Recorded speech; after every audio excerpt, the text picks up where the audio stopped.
शांती. आज 18/12/2024. बापदादा मधुबन. महावाक्य. गोड मुलांनो, सर्व शक्तिमान बाबांच्या सोबत बुद्धियोग लावल्याने शक्ती मिळेल. आठवणीनेच आत्मारूपी बॅटरी चार्ज होते. आत्मा पवित्र सत्वप्रधान बनते. प्रश्न. संगम युगावर तुम्ही मुले कोणता पुरुषार्थ करता ज्याचे प्रारब्ध फळ स्वरूपामध्ये देवपद मिळेल? उत्तर. संगम युगावर आपण शीतल बनण्याचा पुरुषार्थ करतो. आपण आपल्या स्वधर्म आहे शांत स्वरूप. आत्मा आहे मी, शांती सागरची लाडली संतान, शांती धाममध्ये राहणारे आहे. म्हणूनसाठी कोणी मेला की म्हणतात की भगवंता त्याला शांती दे. तर बाबा आज उत्तरामध्ये म्हणतायत देवपद मिळण्यासाठी काय करावं लागेल? संगम युगावर आपण शीतल बनण्याचा पुरुषार्थ करतो. शीतलार्थात पवित्र बनण्याने आपण देवता बनतो. जोपर्यंत शीतल बनत नाही तोपर्यंत देवता देखील बनू शकत नाही. संगमावर शीतल देवी बनून सर्वांच्यावर ज्ञानाचे थंडगार जल शिंपडून सर्वांना शांत करायचं आहे. सर्वांना त्यांच्या स्वधर्माची आठवण करून द्यायचं आहे. शीतल म्हणजे सर्व कर्ममध्ये दृष्टी, सर्व कर्म करत असताना शांत स्वरूपामध्ये स्थित होऊन करायचं आहे. अहंकार, लोभ, मोह, काम, क्रोधच्या वश व्हायचे नाही. म्हणजे शीतल देवी बनना. सर्वामधील आग म्हणजे दुःखाची आग, विकाराची आग विझवायची आहे. स्वतः देखील शीतल बनायचं आहे आणि इतरांना देखील बनवायचं आहे. ओम शांती. मुलांना सर्वप्रथम एक गोष्ट समजून घ्यायची आहे. आपण सर्व आत्मे भाऊ आहोत आणि आमचा पिता परमपिता शिवबाबा आहे जो शांतीचा सागर आहे. त्यांना सर्व शक्तिमान म्हटलं जाते. तुमच्यामध्ये सर्व शक्ती होत्या. तुम्ही संपूर्ण विश्वावर राज्य करत होता. भारतामध्ये या देवी देवतांचं राज्य होते. तुम्हीच पवित्र देवी देवता होता. तुमच्या कुळामध्ये आणि घराण्यामध्ये सर्व निर्विकारी म्हणजे शांत स्वरूप, सुख स्वरूप, प्रेम स्वरूप होते. कोणी निर्विकारी होते? कोण होतं? आत्मे. आता पुन्हा तुम्ही निर्विकारी बनत आहात. आत्माच निसंस्कार घेऊन जातो आणि त्याच्याच बळावरती त्याला जन्मप्राप्ती होते. आता सर्व शक्तिमान बाबांच्या आठवणीद्वारे आपल्यामध्ये नष्ट झालेल्या शक्ती या परत भरायच्या आहेत. बाबा हे मोठा पॉवर हाऊस आणि आपण त्याच्याशी मनबुद्धीने कनेक्ट केल्यानंतर मनामध्ये सहन करण्याची शक्ती, सामना करण्याची शक्ती, निर्णय करण्याची शक्ती, परखण्याची शक्ती येत असतात. निर्भयता, सकारात्मकता, आनंदमय स्थिती, पवित्रताची परिभाषा काय आहे, गुह्यता काय आहे, त्याची डेप्थ काय आहे, हे सगळं आपल्याला बाबांच्या आठवणीमध्ये राहूनच प्राप्त करता येतं. सर्व शक्तिमान बाबांच्या आठवणीद्वारे शक्ती भरत आहात. बाबांनी समजून सांगितलं आहे, मुलांनो, आत्म्याचा 84 जन्माचा पाठ असतो. तो तुम्ही सतयुगापासून कलियुगामध्ये पूर्ण करत असता. तुम्ही जन्ममृत्यूचं चक्र खेळता खेळता 84 जन्माचा पाठ पूर्ण होतो. आत्म्यामध्ये सत्वप्रधानताची ताकद होती, मग दिवसेंदिवस कमी होत जाते. सत्वप्रधानपासून तमोप्रधान तर बनायचं आहे. जशी बॅटरीची ताकद कमी होत जाते तशी मोटर बंद पडते, बॅटरी रिचार्ज होते. आत्म्याची बॅटरी संपूर्ण डिस्चार्ज होत नाही, थोडेफार ताकद राहते. जसं कोणाचा मृत्यू होतो तेव्हा दिवा लावतात ना, आणि ज्योती विझू नये म्हणून त्यावर घृत, तूप, घी घालत राहतात. आता तुम्ही मुले समजता तुमच्या आत्म्यामध्ये भरपूर शक्ती होती, पण आता नाही आहे. त्यांनी काम, क्रोध, ईर्षा, लोभ, मोह, अहंकाराने त्याची जागा घेतली आहे. आता पुन्हा तुम्ही सर्व शक्तिमान बाबांच्या सोबत आपला बुद्धियोग लावता, स्वतःमध्ये शक्ती भरता. कारण शक्ती कमी झाली आहे. पूर्णपणे शक्ती संपून गेली तर मग शरीरच राहणार नाही. आत्मा बाबांची आठवण करता करता एकदम पवित्र होऊन जाते. म्हणजे सर्व गुण संपन्न, सोलाकाला संपूर्ण निर्विकारी, मर्यादा पुरुषोत्तम होत असते. सतयुगामध्ये तुमची बॅटरी संपूर्ण चार्ज असते. नंतर मग हळूहळू कला अर्थात बॅटरी आत्म्याची कमी होत जाते.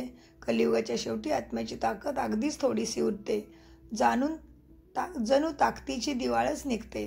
बाबांची आठवण केल्याने आत्मा पुन्हा संपन्न होते. तर आता बाबा समजून सांगत आहेत, एकाचीच आठवण करायची आहे आणि हाताने कर्म करायची आणि दिवसभर मनामध्ये बाबांची आठवण करत राहायचं आहे. सर्वच आहेत ईश्वर, बाकी सर्व आहे रचना. रचनेला रचनेकडून हादचा वरसा मिळतो की नाही. शरीराच्या पिताकडून शरीराची प्रॉपर्टी मिळते, परंतु परमात्माकडून ज्ञान गुण शक्ती आणि जन्मोजन्मच्या सुख शांतीचं भाग्याची प्रॉपर्टी मिळते. क्रिएटर तर एकच बेहदचे शिवबाबा आहेत ना, बाकी सर्व आहेत हद्दचे. हद्द आहे. लौकिक पिता सर्वांचा पिता आहे का? नाही. पण शिवबाबा आहे पारलौकिक पिता. पार म्हणजे परमधाममध्ये परब्रह्मच्या वरती राहणारा. बेहदच्या बाबांची आठवण केल्याने बेहदचा वारसा मिळतो. तर मुलांनी मनोमन समजलं पाहिजे की बाबा आमच्यासाठी स्वर्ग म्हणजे सुखाची नवीन दुनिया स्थापन करत आहेत. ड्रामा प्लॅनानुसार स्वर्गाची स्थापना होत आहे, ज्यामध्ये तुम्ही मुले येऊन राज्य करता. बाबा सांगतात, मी सदैव पवित्रतेचा सागर आहे. मलाच गॉड म्हणतात. गॉड म्हणजे GOD म्हणजेच गॉड म्हणजे क्रिएटर, डी म्हणजे डिस्ट्रॉयर आणि ओ म्हणजे काय? ओबिडियंट म्हणे.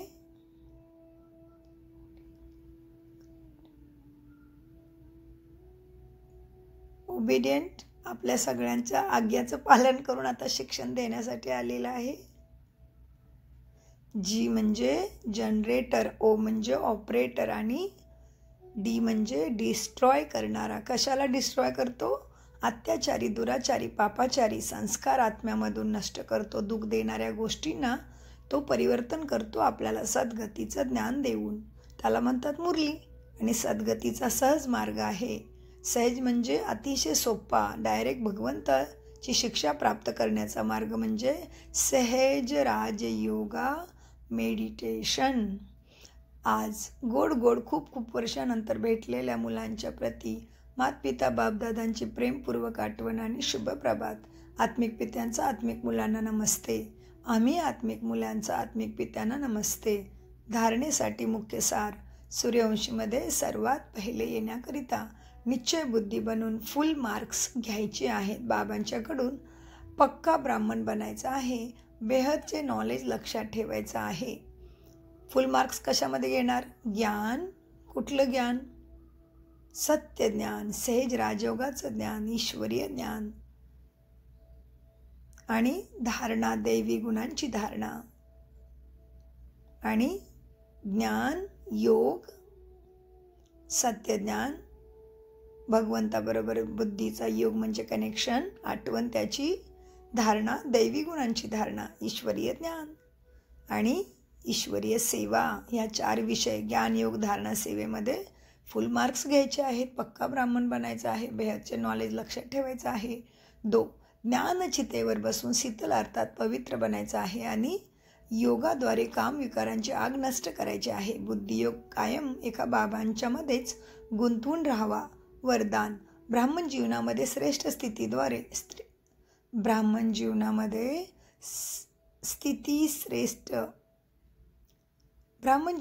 श्रेष्ठ स्थितीरूपी मेडल प्राप्त करणारे बेगमपूरचे बादशाह भव. वरदानाचा विस्तार. तुम्ही सर्व आपली स्वस्थिती चांगल्यात चांगली बनवण्यासाठी ब्राह्मण बनले आहात. ब्राह्मण जीवनामध्ये श्रेष्ठ स्थिती हीच तुमची प्रॉपर्टी आहे. हेच ब्राह्मण जीवनाचे मेडल आहे. जे कोणी हे मेडल प्राप्त करतात ते सदैव अचल अडोल एकर स्थितीमध्ये राहून सदा निश्चिंत बेगमपूरचे बादशाह बनतात. बेगम म्हणजे गम म्हणजे दुःख किंवा कुठल्याही गोष्टीवर चिंतन करत राहणं. ज्या गोष्टी आपल्या हातात नाही त्याच्याबद्दल विचार करत राहणं म्हणजे गम घेऊन बसणं. दुःख म्हणजे भगवंतावरती विश्वास न ठेवणं, असं त्याचा अर्थ झाला. आणि बेगमपूरचे बादशाह बनणं म्हणजे आहे सगळं पण सकारात्मक. जे आपल्याला माहिती आहे काही कष्टपीडा आले तरी ते आपल्याच पूर्वजन्माच्या कर्माची फळं आहेत. तर आता पुढचं पण व्यवस्थित होण्यासाठी आणि आत्ता पण प्रेझेंटमध्ये भगवंताचा आशीर्वाद प्राप्त होण्यासाठी आपल्याला त्याच्या शिक्षणावरती चालायचे. तो सद्बुद्धी देत आहे.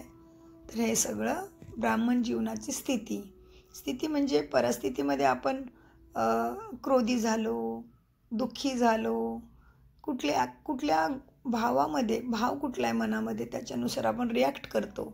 त्याच्यावरती आपली स्थिती समोरच्याला समजते. परंतु कुठल्याही परिस्थितीमध्ये आपण अगर सद्गुणांच्या मध्ये स्थित होऊन जर रिॲक्ट केलं तर त्याला म्हणता येईल ब्राह्मण जीवनाचं मेडल म्हणजे श्रेष्ठ स्थिती. ते बाबा सांगतात वरदानाच्या विस्तारामध्ये. तर एकरस स्थिती राहून सदा निश्चिंत बेगमपूरचे बादशाह बनतात. ते सर्व इच्छापासून मुक्त, इच्छा मात्र अविद्या स्वरूप असतात. बोधवाक्य अतूट निश्चयाने आणि अभिमानाने म्हणा मेरा बाबा, म्हणजेच माया जवळपास सुद्धा फिरकणार नाही आणि तुम्हाला मायाजाळ फसवणार सुद्धा नाही. ओम शांती, ओम शांती, ओम शांती. गोड गोड बाबांचे अनगिनित पदम गुना. शुक्रिया बाबा, शुक्रिया.